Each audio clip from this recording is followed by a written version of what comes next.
Okay, இந்த some start பண்ணலாமா? 16.5% of 2400 that is equal to 2/3 of question mark அப்படின்னு கொடுத்துருக்காங்க. இந்த 16.5%ங்கிறனால டிவைட் பை 100 போட்டிருக்கோம்.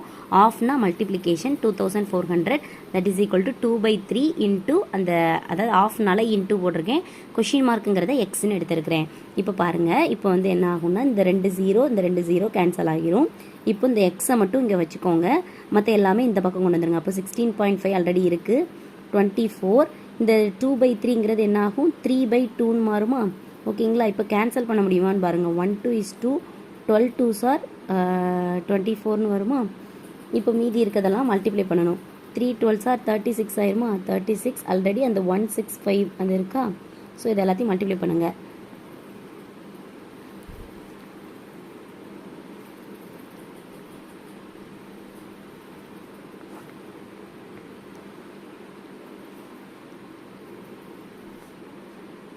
ஸோ இப்படி வருது, ஆனால் ஒரு புள்ளி தள்ளி புள்ளி வைக்கணுமா? ஸோ இப்படி வேணால் 594ன்னு வருது. ஓகேவா? இப்போ எக்ஸோட வேல்யூ என்னது? 594. ஓகேங்களா? நெக்ஸ்ட் சம் பார்க்கலாமா? இந்த பாருங்கள், 3 ஸ்கொயர் அப்படின்னு இருக்குது. இதுதான் சம்மு. ஃபஸ்ட்டு 3 ஸ்கொயர்னால் 9, 4 ஸ்கொயர்னால் 16, அப்புறம் 5 அப்படி போட்டுக்கோங்க. டிவைடட் பை 36ன்னு இருக்குது. அடுத்து பாருங்கள், that is equal to question mark square -18 இருக்குது. கொஷின் மார்க் ஸ்கொயர் -18 இருக்குது. இப்போ இதை தான் கேன்சல் பண்ணுங்கள். 4 4s are 16, 9 4s are 36, 9 cancel ஆயிரும். 4 5s are 20ன்னு இருக்குது.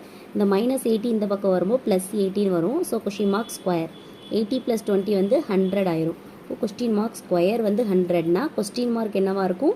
ஸ்கொயர் ரூட் ஆஃப் 100ன்னு வருமா? ஸோ 10. கொஸ்டின் மார்க்கோட வேல்யூ என்னது? 10. ஓகேங்களா? நெக்ஸ்ட் ஒரு சம் பார்க்கலாம். கொஸ்டின் மார்க் ஸ்கொயர் அது வந்து நம்ம எக்ஸ் ஸ்கொயர்னு எடுத்துக்கலாம்.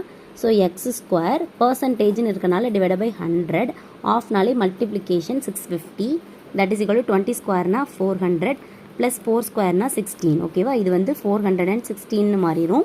இதில் 0 0 கேன்சல் பண்ணிடுங்க.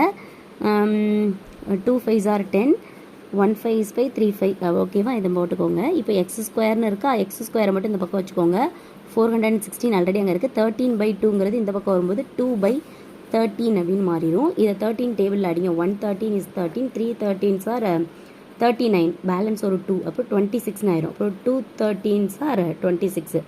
ஸோ இப்போ என்னாகும்? 32 × 2 வந்து 64. எக்ஸ் ஸ்கொயர் வந்து